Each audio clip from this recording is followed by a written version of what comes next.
안녕하세요. 정말 반갑습니다. 제가 사무실에 이것저것 일이 많이 생겨가지고 정말 오랜만에 조문을 읽어드리는데 1차 시험 이제 진짜 며칠 안 남았죠. 제 나름대로 제 스스로에게 부과했던 숙제를 마무리 짓기도 하고 이게 영상을 통해서 힘내시라고 인사도 드리고 싶어서 아마 오늘 취업규칙 부분, 기숙사 규칙 그럼 이제 거의 끝날 거예요. 자, 그러면 너무 늦게 또 이렇게 조문을 읽어드리는 영상을 만들게 돼서 정말 죄송합니다. 이거 머리가 이렇게 안 이쁘냐? 자, 그러면 우리 취업규칙 한번 읽어드리도록 할게요. 자, 얘를 조금 조정할게요. 네, 화면이 잘 보이나 보고. 자, 취업규칙 제93조 취업규칙의 작성 신고. 상시 10명 이상이에요. 근로자를 사용하는 사용자는 다음 각 호의 사항에 관한 취업규칙을 작성하여 고용노동부 장관에게 신고하여야 한다. 이를 변경하는 경우에도 또한 같다. 그런데 이제 1호부터 13호까지 있는데 이걸 제가 지금 다 읽어드리면 너무 지치시고 하니까 요거 이제 취업규칙 작성 신고 관련된 93조 1호부터 요 13조까지 한번 눈여겨서 봐주시기 바랍니다. 1호 업무의 시작과 종료 시각, 휴게 시간, 휴일, 휴가 및 교대 근로에 관한 사항 이런 것들이 이제 취업규칙 93조 작성 신고할 때 취업규칙을 작성하여 다음 각 호의 사항에 관한 취업규칙을 작성하여 고용노동부 장관에 신고해야 한다. 이렇게 돼 있잖아요. 좀 변경하는 경우에도 또한 같다. 요 93조 1호부터 13호까지 한번 천천히 마음이 급하시더라도 한번 읽어보시고 눈으로라도 한번 발라주시기 바랍니다. 자, 94조 규칙의 작성 변경 절차. 이게 굉장히 중요하죠. 사용자는 취업규칙의 작성 또는 변경에 관하여 해당 사업 또는 사업장에 근로자의 과반수로 조직된 노동조합이 있는 경우에는 그 노동조합, 과반 노조가 있는 경우에는 그 노동조합, 근로자의 과반수로 조직된 노동조합이 없는 경우에는 근로자 과반수의 의견을 들어야 한다. 다만 취업규칙을 근로자에게 불리하게 변경하는 경우에는 그 동의를 받아야 한다. 근로자 과반수 대표자가 아니고 근로자 과반수입니다. 그 다음 2항 사용자는 제93조에 따라 취업규칙을 신고할 때에는 제1항의 의견을 적은 서면을 첨부하여야 한다. 그 다음 제95조 제재 규정의 제한. 요것도 은근히 자주 나와요. 혼동되니까 천천히 읽어드릴게요. 취업규칙에서 어디에서? 취업규칙에서 근로자에 대하여 감급의 제재를 정할 경우에 그 감액은 1회의 금액이 평균임금 1일분의 2분의 1을 그 다음에 총액은 1임금 지급기의 임금 총액의 10분의 1을 초과하지 못한다. 다시 한번 1회의 금액이 평균 임금의 1일분의 2분의 1을 그 다음 총액이 1임금 지급기의 임금 총액의 10분의 1을 초과하지 못한다. 자, 그 다음 제96조 단체협약의 준수. 취업규칙은 법령이나 해당 사업 또는 사업장에 대하여 적용되는 단체협약과 어긋나서는 안 된다. 이렇게 돼 있어요. 미달이라는 표현이 없습니다. 어긋나서는 안 된다. 이렇게 돼 있어요. 고용노동부 장관은 주체가 누구? 고용노동부 장관은 조금 살짝 키워볼게요. 법령이나 단체협약에 어긋나는 취업규칙의 변경을 명하여야 한다가 아니라 명할 수 있답니다. 그 다음 위반의 효력. 취업규칙에서 정한 기준에 미달하는 근로조건, 취업규칙에 정한 기준에 미달하는 근로조건을 정한 근로계약은 그 부분에 관하여, 전부가 아니라 그 부분에 관하여는 무효로 한다. 이 경우 무효로 된 부분은 취업규칙에 정한 기준에 따른다. 이 경우 무효로 된 부분은 취업규칙에 정한 기준에 따른다. 강행성과 보충성이죠. 그 다음에 기숙사. 제98조 기숙사 생활의 보장. 사용자는 사업 또는 사업장의 부속 기숙사에 기숙하는 근로자의 사생활의 자유를 침해하지 못한다. 당연하겠죠. 사용자는 기숙사 생활의 자치에 필요한 임원 선거에 간섭하지 못한다. 당연하겠죠. 제99조 규칙의 작성. 기숙사 규칙이에요. 규칙의 작성과 변경. 부속 기숙사에 근로자를 선풍기 좀 끌게요. 기숙시키는 사용자는 갑자기 추웠어요. 사용자는 다음 각호의 사항에 관하여 기숙사 규칙을 작성하여야 한다.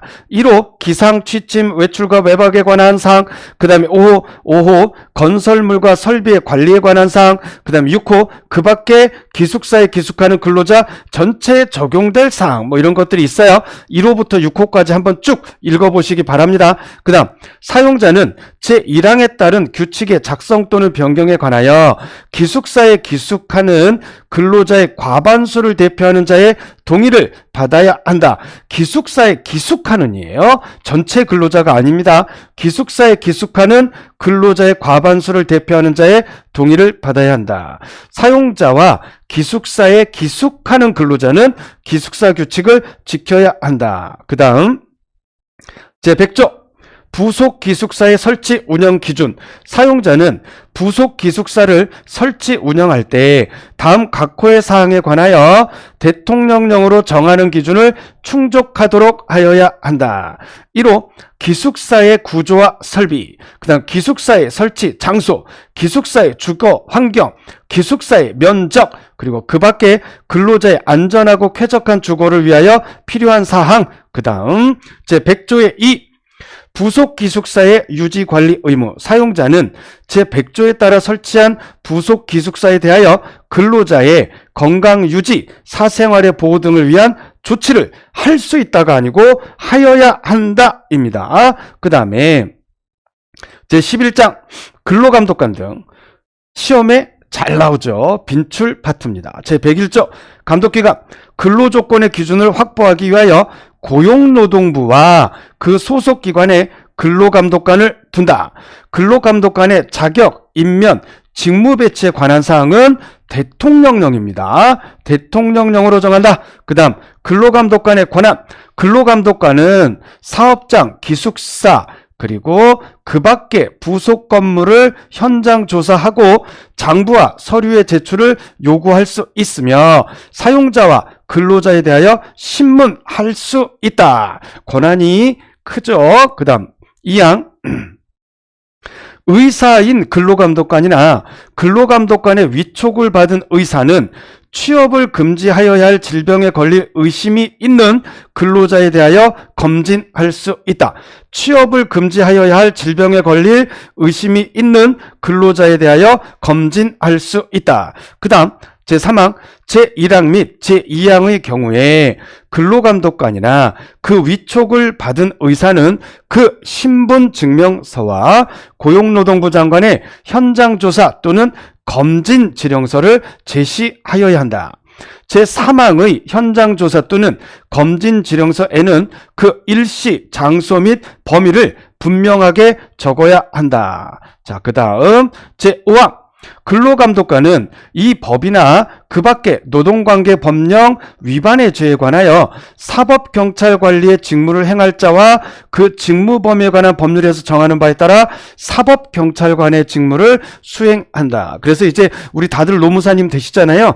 이제 노동청에 가셔서 노동지청 가셔서 근로감독관님들 이렇게 딱 책상에 앞에 가서 이렇게 뵈면 특별사법 경찰관 이렇게 써 있어요. 네. 자, 제103조 근로감독관의 의무. 근로감독관은 직무상 알게 된 비밀을 엄수하여야 한다. 근로감독관을 그만둔 경우에도 또한 같다. 제104조 감독기관에 대한 신고. 1항 사업 또는 사업장에서 이 법 또는 이 법에 따른 대통령령을 위반한 사실이 있으면 근로자는 그 사실을 고용노동부 장관이나 근로감독관에게 통보할 수 있다. 고용노동부 장관이나 근로감독관에게 통보할 수 있다. 그 다음 2항 사용자는 제1항의 통보를 이유로 근로자에게 해고나 그 밖에 불리한 처우를 하지 못한다. 제105조 사법경찰관 행사자의 제한. 이 법이나 그 밖의 노동관계 법령에 따른 현장조사, 서류의 제출, 신문 등의 수사는 검사와 근로감독관이 전담하여 수행한다. 다만 근로감독관의 직무에 관한 범죄의 수사는 그러하지 아니하다. 제106조 권한의 위임. 이 법에 따른 고용노동부 장관의 권한은 대통령령으로 정하는 바에 따라 그 일부를 지방고용노동관서의 장에게 위임할 수 있다. 위임할 수 있다. 이렇게 해서 근로기준법 다 읽어드렸고요. 자, 그러면 잠시만요. 우리 근로기준법 시행령을 보도록 할게요. 기숙사 규칙에 대해서 읽어드리고 싶은 것들이 있어서 기숙사 규칙 안에 게시 등 사용자는 법제 99조 제2항에 따라 근로자의 과반수를 대표하는 자의 동의를 받으려는 경우 기숙사에 기숙하는 근로자의 과반수가 만 18세 미만인 때에는 기숙사 규칙안을 7일 이상 기숙사에 보기 쉬운 장소에 게시하거나 갖추어 두어 알린 후에 동의를 받아야 한다. 그 다음 제55조 기숙사의 구조와 설비. 사용자는 기숙사를 설치하는 경우 제100조에 따라 기숙사의 구조와 설비에 관하여 다음 각 호의 기준을 모두 충족해야 된다. 1호 침실 하나에 8명 이하의 인원이 거주할 수 있는 구조일 것. 화장실과 세면, 목욕시설을 적절하게 갖출 것. 당연하죠. 요거 8명 이하. 그 다음 채광과 환기를 위한 적절한 설비 등을 갖출 것. 그 다음 적절한 냉난방 설비 또는 기구를 갖출 것. 화재 예방 및 화재 발생 시 안전조치를 위한 설비 또는 장치를 갖출 것. 그 다음에 기숙사의 설치 장소. 제56조 사용자는 아이고 너무 커졌어요. 죄송합니다. 살짝 줄일게요. 네, 제가 이게 손바닥으로 뭘 잘못 만지나 봐. 사용자는 소음이나 진동이 심한 장소, 산사태나 눈사태 등 자연재해 우려가 현저한 장소, 그 다음 습기가 많거나 침수의 위험이 있는 장소, 오물이나 폐기물로 혀가 꼬였어. 죄송합니다. 오염이나 폐기물로 인한 오물이나 혀가 진짜 꼬였네. 죄송해요. 오물이나 폐기물로 인한 오염의 우려가 현저한 장소 등 근로자의 안전하고 쾌적한 거주가 어려운 환경의 장소에 기숙사를 설치해서는 안 된다. 당연하죠. 제57조 기숙사의 주거 환경 조성. 사용자는 기숙사를 운영하는 경우 법제 100조에 따라 기숙사의 주거 환경 조성에 관하여 다음 각 호의 기준을 충족해야 한다. 1호 남성과 여성이 기숙사 같은 방에 거주하지 않도록 할 것. 당연하죠. 작업 시간대가 다른 근로자들이 같은 침실에 거주하지 않도록 할 것. 왜냐하면 수면 방해가 되잖아요. 그 다음 다만 근로자들의 작업 시간대가 다르더라도 근로자들의 수면 시간대가 완전히 구분되는 등 수면에 방해가 되지 않는 경우에는 같은 침실에 거주하도록 할 수 있다. 3호 기숙사에 기숙하는 근로자가 감염병의 예방 및 관리에 관한 법률 제2조 제1호에 따른 감염병에 걸린 경우에는 다음 각목의 장소 또는 물건에 대하여 소독 등 필요한 조치를 취할 것. 해당 근로자의 침실, 해당 근로자가 사용한 침구, 식기, 옷 등 개인용품 및 그 밖의 물건, 기숙사 내 근로자가 공동으로 이용하는 장소, 기숙사의 면적, 기숙사 침실의 넓이는 1인당 2제곱미터 이상으로 한다. 1인당 2제곱미터 이상으로 한다. 그 다음에 근로자의 사생활의 보호 등. 사용자는 기숙사에 기숙하는 근로자의 사생활 보호 등을 위하여 다음 각 호의 사항을 준수해야 한다. 1호 기숙사의 침실, 화장실 및 목욕시설 등에 적절한 잠금 장치를 설치할 것. 2호 근로자의 개인용품을 정돈하여 두기 위한 적절한 수납 공간을 갖출 것. 요 뒷부분은 제가 읽어드리지 않아도 되는 내용인 것 같아요. 그래서 시행령까지 주요 조문을 다 읽어드렸습니다. 정말 고생 많으셨고요. 이번 주 토요일인가요? 네, 이번 주에 1차 시험이 있죠. 시험 잘 치르시기 바랍니다. 화이팅 하십시오. 감사합니다. 노무사 단기 유쾌한 노동법 임재진 노무사였습니다. 감사합니다. 화이팅!